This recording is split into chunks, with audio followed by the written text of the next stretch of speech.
아버지와 내가 동물원에 들어간 것은 거의 해가 질 무렵이었다. 새벽에 나와서 이때까지 못 찾은 거예요. 이제 장소가 어디예요? 동물원이요. 동물원이 중요한 역할을 하는 장소입니다. 보겠습니다. 어떻게 해서 동물원에 오게 되었는지 나는 잘 기억해낼 수가 없다. 둘 중 아무도 동물에 들어가자고 말한 사람은 없었는데 어째서 발길이 이곳으로 돌려진지 모른다. 정처 없이 걷다가 마침 닿은 곳이 동물원이어서 그냥 대수롭지 않게 들어왔는지도 모르겠다. 하여튼 나는 희한한 곳에 다 왔다 싶었다. 그닥 중요한 내용은 없습니다. 그 다음 내 경우 동물원에 와 본 것은 지금까지 딱 한 번밖에 없었으니까 그것도 어린이날 무료 공개한다는 바람에 동네 조무래기들과 함께 와본 것 뿐이었다. 경험이 한 번 있다고요. 그런데 오늘 오게 된 거예요.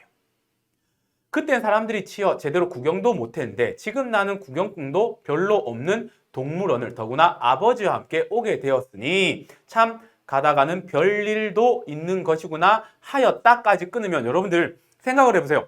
동물원에 가본 적이 딱 한 번밖에 없어요. 그런데 오늘 왔어요. 그것도 아버지랑 함께. 그러면 여러분들은 어떻게 해요? 와 하면서 막 이거 보고 아빠랑 같이 와 아빠 무슨 동물 우와 막 이러고 행복한 시간을 보내야 되잖아요. 자, 그런데 이들 보겠습니다. 남들 눈에는 한가하게 동물원 구경을 온 다정한 부자로 비칠 것 아닌가. 동물원 안은 조용하고 을씨는스러웠다. 동물들은 제 집에 처박혀 있거나 가느다란 석양에 비치는 곳에 웅크리고 있거나 하였다. 동물원의 분위기를 드러내고 있어요. 막 우아할 그런 분위기가 아니라는 거죠. 자, 넘어갑니다. 막상 들어온 아버지는 그런 동물들을 별로 눈여겨보지 않았다. 왜일까요? 동물들이 우리를 보다가 하늘을 보다가 할 뿐 눈에 초점이 없었다. 칠면조, 또 사자도 호랑이도 원숭이도 사슴도 그런 눈으로 건성건성 보고 지나갈 뿐이었다. 여기까지요. 아버지의 행위 묘사죠. 그냥 동물원 왔는데 눈 초점 없는 거예요. 그냥 이렇게 지나가는 아버지의 행위를 드러내고 있을 뿐입니다. 왜 그럴까요? 아버지 머릿속엔 지금 뭐밖에 없는데요. 그렇죠? 노새요. 노새에 대한 생각뿐이라는 거죠. 이 생각밖에 없으니까 그냥 보고 그냥 지나가는 것. 이렇게 되는 겁니다. 그러던 아버지가 잠시 발을 멈춘 곳은 얼룩말이 있는 우리 앞이었다. 얼룩말은 두 마리였다. 아버지는 그러나 그 앞에서도 멍하니 서 있기만 하지 이렇다 할 감정의 표시를 하지 않았다. 왜? 노새 이거밖에 없으니까요.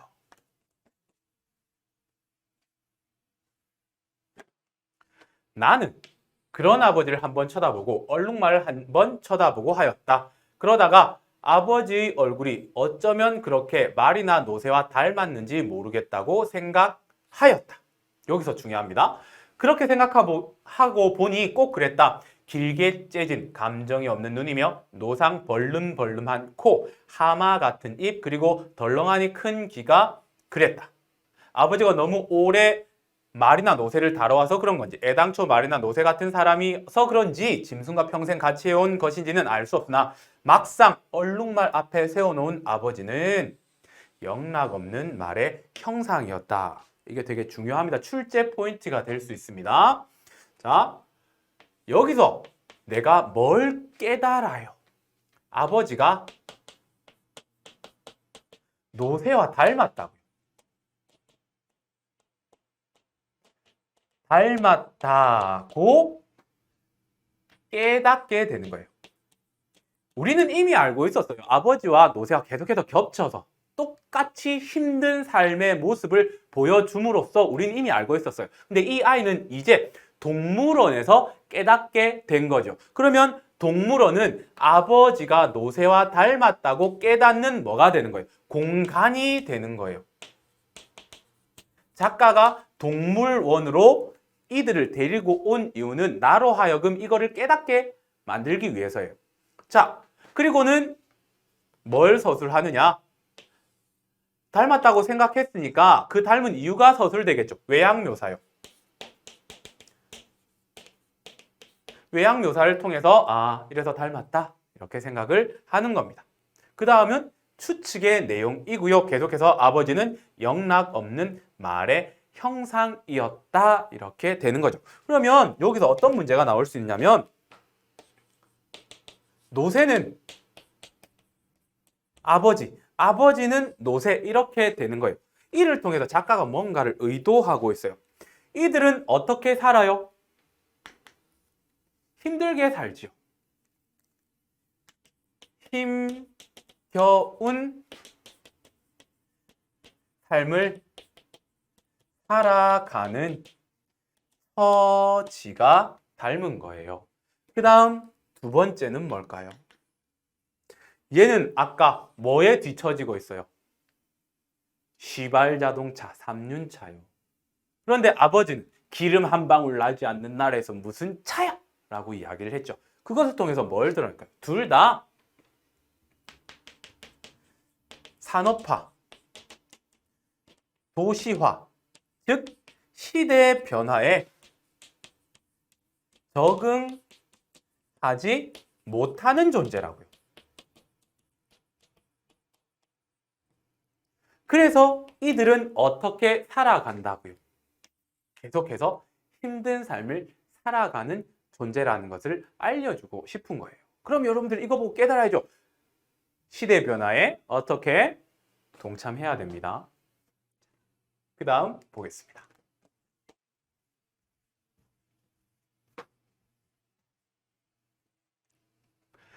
동물원을 나왔을 때 이미 거리는 밤이었다. 새벽에서 이제 밤까지 온 거예요. 아직까지 못 찾았어요. 이번엔 집 쪽으로 걸었다. 그럴 수밖에 우리는 더 갈 데가 없던 것이다. 우리 동네가 저만치 보였을 때 아버지는 바로 눈앞에 있는 대포집에서 발을 멈추었다. 자, 동물원에 이어서 대포집 중요한 소재입니다. 동물원은 내가 아버지와 노새가 닮았다는 것을 깨닫는 공간이었어요. 그럼 이 대포집에서는 어떤 내용이 일어나느냐 보겠습니다. 힐끗 나를 돌아보고 다짜고짜 나를 술집으로 끌고 갔다. 아들한테 술을 먹이는가요? 보겠습니다.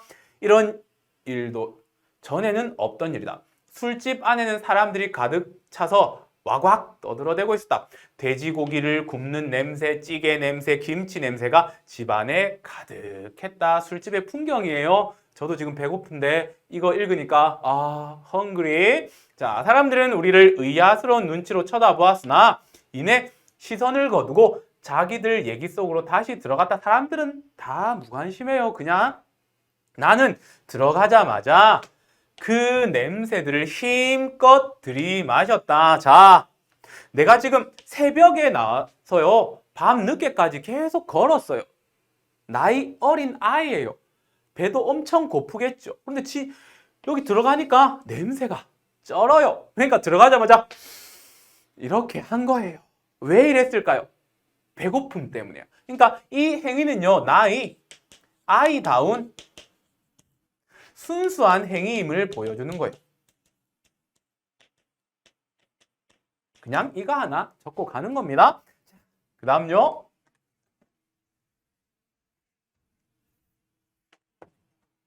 아버지는 소주 한 병과 안주를 시키더니 안주는 내 쪽으로 밀어주고 술만 거푸 마셔댔다. 아버지 술 고팠죠. 자, 이 술 고픈 아버지의 행위를 통해서 뭘 드러낼까요? 바로 아버지의 절망감이죠. 술만 계속 먹는 거예요. 왜? 생계수단인 노새를 찾지 못했기 때문이에요. 뭐 여기다가 뭐 실망 그래도 상관없습니다. 하여튼 부정적인 정서를 표현하고 있다는 거죠. 아버지는 술이 약한 편이어서 저러다 어쩌나 하고 걱정되었다. 아버지 그만 드세요. 몸에 해로워요. 아까는 되게 아이답게 막 이랬는데 아버지를 걱정하는 되게 아이답지 않는 어른스러운 모습이 드러나는 거예요. 대답하면서도 아버지는 술잔을 놓지 않았다. 계속 마셔댔다. 절망감, 실망감 이렇게 되는 거예요. 얼마나 지났을까? 안주를 계속 주워 먹었으므로 어느 정도 시장길을 면한 나는 비로소 아버지를 쳐다보았다. 지금부터 찐 중요합니다. 이제부터 내가 노새다. 출제 100% 포인트요.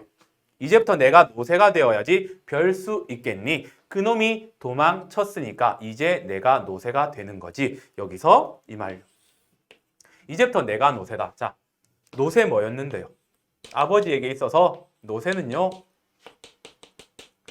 생계를 위한 하나의 수단이었다고요. 그런데 이 노세가 어떻게 했어요? 사라졌잖아요. 그래서 지금부터 내가 노세다라고 이야기를 하는 거예요. 그러면 이 말에는 무슨 의미가 있을까요? 내가 생계를 책임지겠다라는 말이죠. 즉, 가장으로서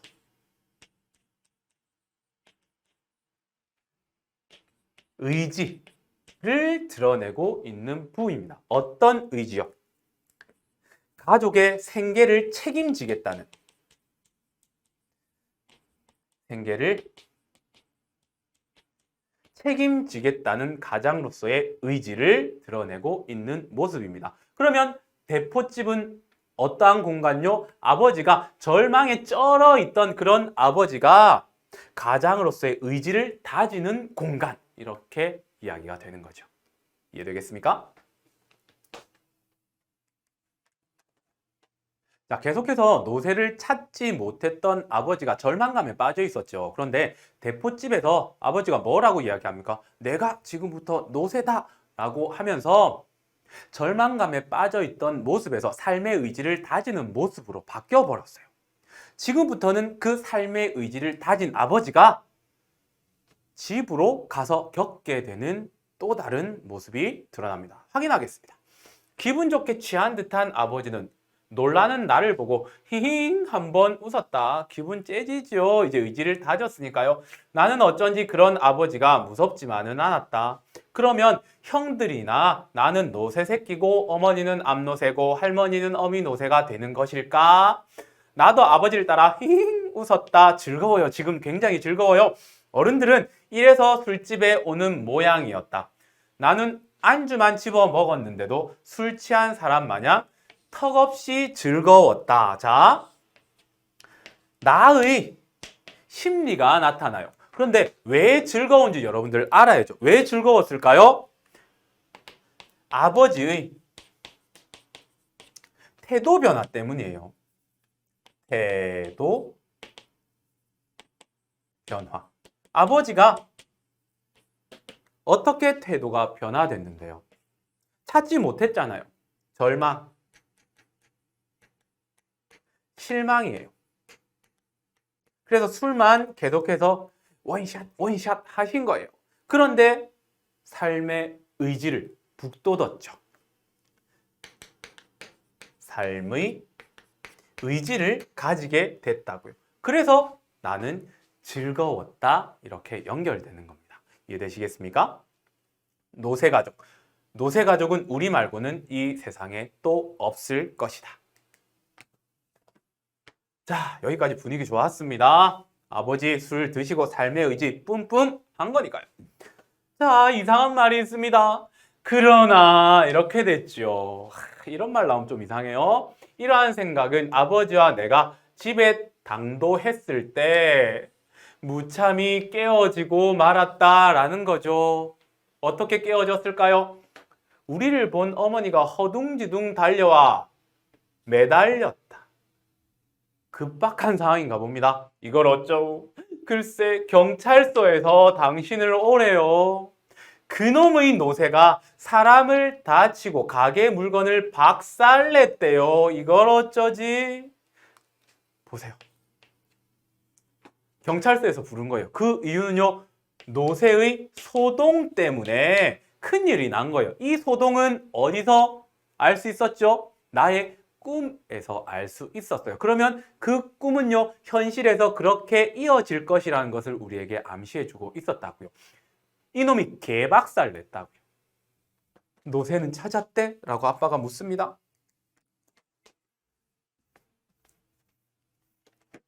그러니까 찾거나 그러면 괜찮게요. 노세는 온데간데 없고 사람들만 다치고 하니까 누구네 노세가 그랬는지 수소문 끝에 우리 집으로 순경이 찾아왔지 뭐요. 오늘 낮에 지서, 경찰서를 옛날에 지서라고 했거든요. 나온 사람이 우리 노세가 튀는 바람에 여기저기 많은 피해를 입었으니 도로 무슨 법이라나 하는 법으로 아버지를 잡아 넣겠다고 이루고 나갔다는 것이다. 아버지 지금 이대로 가면 어떻게 돼요? 철컹철컹 된다고요. 그러면 이거를 통해서 뭘 드러낼까요? 이 경찰은요, 아버지의 사정을 고려했어요? 고려하지 않았어요? 고려 안 했지요. 그런 현실을 보여준다고요. 결과만 보는 냉정한 현실을 보여주고 있다. 이렇게 생각을 하시면 됩니다.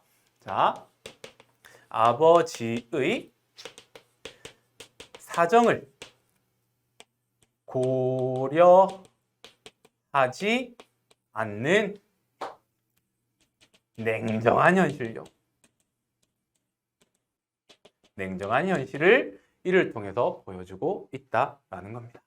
자, 계속 보겠습니다.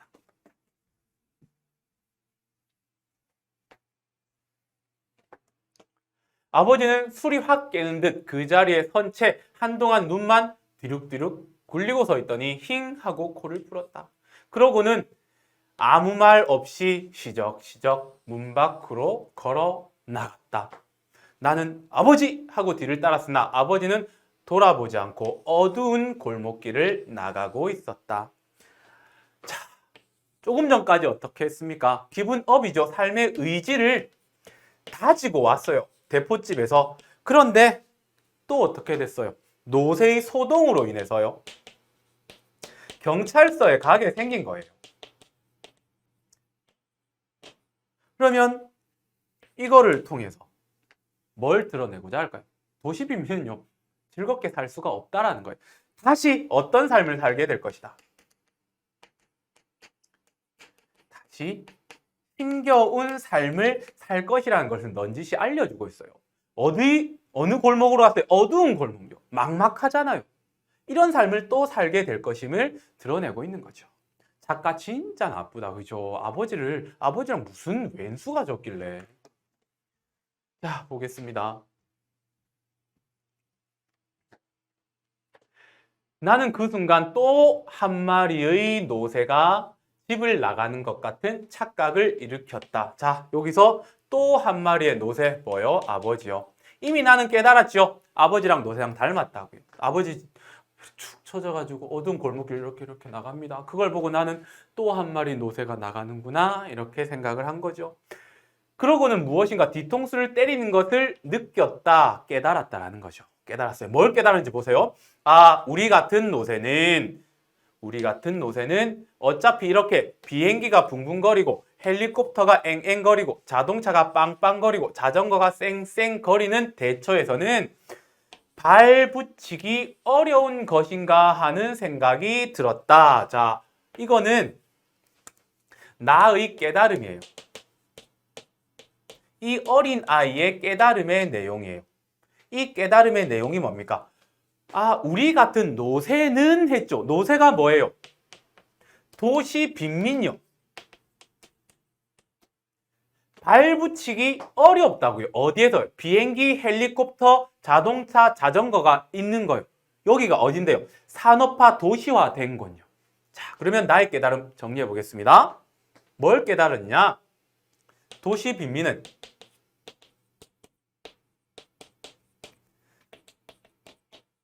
산업화되고 도시화된